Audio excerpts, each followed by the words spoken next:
M. Tchibala a été, depuis que le gouvernement a été mis en place, moi je n'ai plus eu de contact avec M. Tchibala. Il a choisi de travailler avec d'autres collaborateurs. Non, mais il a quand même nommé votre secrétaire général comme conseiller principal. Non, il a nommé son ami.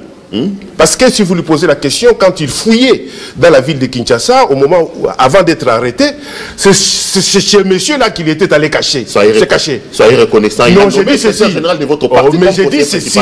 C'est son ami personnel. J'ai dit tout simplement, depuis que le gouvernement a été mis en place, je n'ai plus de relations. Alors qu'il avait promis qu'il était socialiste, socialiste que lui, il n'oublie jamais des camarades de combat, mais nous constatons malheureusement que c'est le contraire. Je ne peux pas être déçu parce qu'il y a un frère qui a tenu des promesses mais qui ne les a pas réalisées. Ça, ce n'est pas un problème. J'ai vu. Et j'ai dit qu'aujourd'hui, pour les relations qu'ils ont avec M. Joseph Olenga Koy, si dans leurs relations, ils se créent aujourd'hui des querelles de boutique, moi je ne suis pas un vendeur.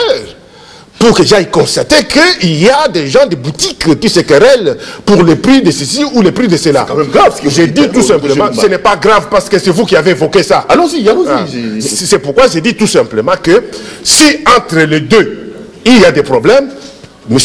Lumbala n'est pas à l'origine de ces querelles. Et surtout, si Joseph Olenga Koy arrive à déclarer que M. Bruno Tchibala est manipulé, qu'est-ce que cela veut dire? Cela veut dire qu'il dit que M. Bruno Tchibala n'a pas de personnalité.